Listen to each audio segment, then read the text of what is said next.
ଆମ ଦଳୀୟ କାର୍ଯ୍ୟକ୍ରମ ସାଂଗଠନିକ ଜିଲ୍ଲାର ତେଣୁ ସମସ୍ତେ ଆମେ ବସିଥିଲୁ ଏକାଠି ଆମ ଦଳକୁ କେମିତି ମଜବୁତ କରାଯିବ ଯୁବ ଛାତ୍ର ମହିଳା କେମିତି ସମସ୍ତଙ୍କୁ ଆମ କମିଟ୍ କରାଯିବ ସେଥିପାଇଁ ବସିଥିଲେ ସମସ୍ତେ ଜିଲ୍ଲାର ସମସ୍ତେ ଏକ୍ସ ଏମଏଲଏ ଆଉ ଏମଏଲଏ ସମସ୍ତେ ବସିଥିଲେ। ହେଲୁ 7 ଦିନ ଭିତରେ ଆମେ କମିଟ୍ କରିବୁ ଆମ ଦଳକୁ ମଜବୁତ କରିବୁ ସାଂଗଠନିକ କେମିତି ଆଗକୁ ଯିବ ଦଳ କେମିତି ଆଗକୁ ଭିଜୁଆଲ ଦେଖାଯିବା ସବୁବେଳେ ଭିଜୁଆଲ କଣ ଦେଖାଯିବା ଆଉ ବାସ୍ତବିକ କଣ ସେଟା ଦେଖନ୍ତୁ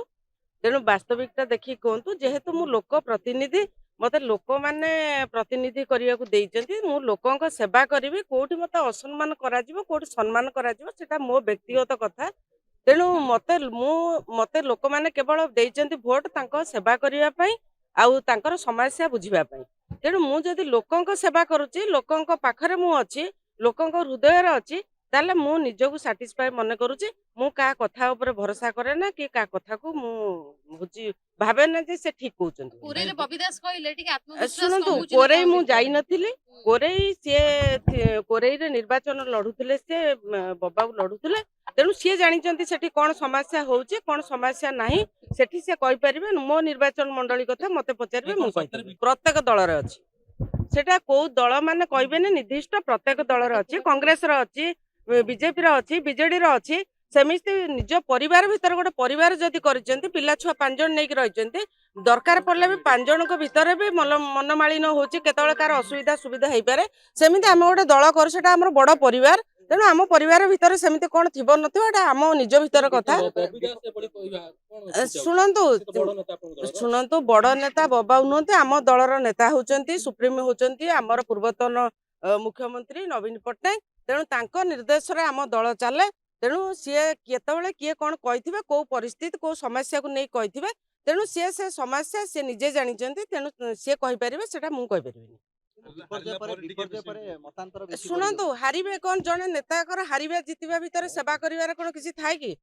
ଜଣେ ନେତା ନିଷ୍ପତ୍ତି ନେଇଛନ୍ତି ମୁଁ ସେବା କରିବି ତେଣୁ ଜିତିବା ହାରିବାରେ କଣ ଅଛି ଯୋଉମାନେ ଜିତିଛନ୍ତି ସେମାନେ କଣ ବେଶୀ କରୁଛନ୍ତି ସେମାନେ ହାରିଛନ୍ତି କରିପାରିବେନି ସେବା ଯୋଉ ମନୋବୃତ୍ତି ଯାହାର ଥିବ ସେ ମନୋବୃତ୍ତି ନେଇ ସେ କରିବେ ସେ ତ ସବୁବେଳେ ଯାଉଛନ୍ତି ଲୋକଙ୍କ ପାଖକୁ ଯାଉଛନ୍ତି ନିର୍ବାଚନ ମଣ୍ଡଳୀ ବୁଲୁଛନ୍ତି ତେଣୁ ଅସୁବିଧା କୋଉଠି ରହିଛି ନାଇଁ ଶୁଣନ୍ତୁ ସେଇଟା ବା କହିଲି ସେଇଟା ମୁଁ କହିପାରିବିନି ଯେହେତୁ ସେଠି ସେ ହଉଛି ନିର୍ବାଚନ ଲଢୁଥିଲେ ସିଏ ଜାଣିଥିବେ ଲୋକମାନଙ୍କର ସମସ୍ୟା ତେଣୁ ଲୋକମାନଙ୍କର ସମସ୍ୟା ମୁଁ ସେଠି କହିବି ନାଇଁ ଆମ କର୍ମୀ ନେତା ଭିତରେ କୌଣସି ସମସ୍ୟା ନାହିଁ ସବୁ ଏକାଠି ଅଛନ୍ତି ଆପଣ ଦେଖୁନାହାନ୍ତି ଏକାଠି ନଥିଲେ ଆମେ ଏଠି ସମସ୍ତେ କାହିଁକି ବସିଥିଲୁ ଆମ ଜିଲ୍ଲା ଆଉ ଆମ ଦଳୀୟ କାର୍ଯ୍ୟକ୍ରମ ପାଇଁ ବସିଥିଲୁ ନା ଆମେ ଏଠି କାହିଁ ବସିଥିଲୁ ଯାଜପୁରରେ ହଉଛି ଯାଜପୁରରେ ଆପଣ ଦେଖୁନାହାନ୍ତି ଯାଜପୁରରେ ହଉଛି ବିଞ୍ଜାରପୁରରେ ହଉଛି ସୁକିନ୍ଦାରେ ହଉଛି କୋରେଇରେ ହଉଛି ଦାନଗଞ୍ଜରେ ହଉଛି ସବୁଠି ହଉଛି ହଉନି କୋଉଠି ଯୋଉଠି ଆମେ ଇଚ୍ଛା କରିବୁ ସେଠି ଆମେ ବସିପାରିବୁ ମୋଟେ ନାହିଁ ସେଟା ଆମ ନିଜ ଭିତର କଥା ଆମେ ସମୀକ୍ଷା ଆମେ ନିଜେ କରିଛୁ ଆମେ ଆଗକୁ ଯିବା ପାଇଁ ଚାହୁଁଛୁ ଆମ ସମୀକ୍ଷା କାହାର ଆବଶ୍ୟକ ନାହିଁ ଆମ ନିଜ ଭିତରେ ଆମେ କେମିତି ଦଳକୁ ଆଗକୁ ନବୁ ଆମ ସାଂଗଠନିକ ପ୍ରସ୍ତୁତିଟା ଆମେ କେମିତି ଆଗକୁ ଯିବୁ କଣ କରିବୁ ଆମର ସମସ୍ୟା ଲୋକଙ୍କ ଯୋଉ ଭରସା ବିଶ୍ୱାସ ଆମ ଉପରେ ଅଛି ଆମେ ଲୋକଙ୍କ ସମସ୍ୟାକୁ ସମାଧାନ କରିବାକୁ ଆଗକୁ ଯିବୁ ଆଉ ନାଇଁ ମୁଁ ଗୋଟେ କଥା କହିଲି ଯେ ଆପଣ ଦେଖନ୍ତୁ ଲୋକ ମତେ ଭୋଟ ଦେଇଛନ୍ତି ମତେ ସେବା କରିବାର ସୁଯୋଗ ଦେଇଛନ୍ତି ମତେ କୋଉଠି ଦେଖୁଛନ୍ତି ଲୋକମାନଙ୍କ ପାଖରୁ କିଛି ଶୁଣିଛନ୍ତି କି ଆପଣ ମାନେ ସେଇଟା କହୁଛନ୍ତି ଜନସାଧାରଣ ଆପଣଙ୍କୁ କିଛି କହିଛନ୍ତି କି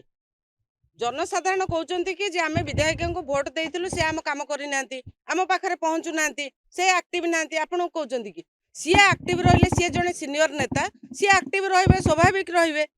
ତେଣୁ ମୋ ତାଙ୍କ ଭିତରେ ସେମିତି କିଛି ଫରକ ନାହିଁ ସିଏ ଆକ୍ଟିଭ ରହିଲେ ମୁଁ ରହିଲିନି ମୁଁ ଲୋକଙ୍କ ପାଖରେ ପହଞ୍ଚୁଛି ନାଇଁ ମତେ ସେଇଟା କୁହନ୍ତୁ ମୁଁ ଲୋକଙ୍କ ସରକାରୀ ପ୍ରୋଗ୍ରାମ ହଉ ବା ଆମର ଦଳୀୟ ପ୍ରୋଗ୍ରାମ ହଉ ମୁଁ ଯାଉଛି କି ନାଇଁ କୁହନ୍ତୁ ତେଣୁ ମୁଁ ଯଦି ଯାଉଛି ଲୋକଙ୍କ ସେବାରେ ଅଛି ଲୋକଙ୍କ କାମ କରିବାର ଅଛି ତାର ଅସୁବିଧା ରହିଲା କୋଉଠି ଆରେ ଶୁଣନ୍ତୁ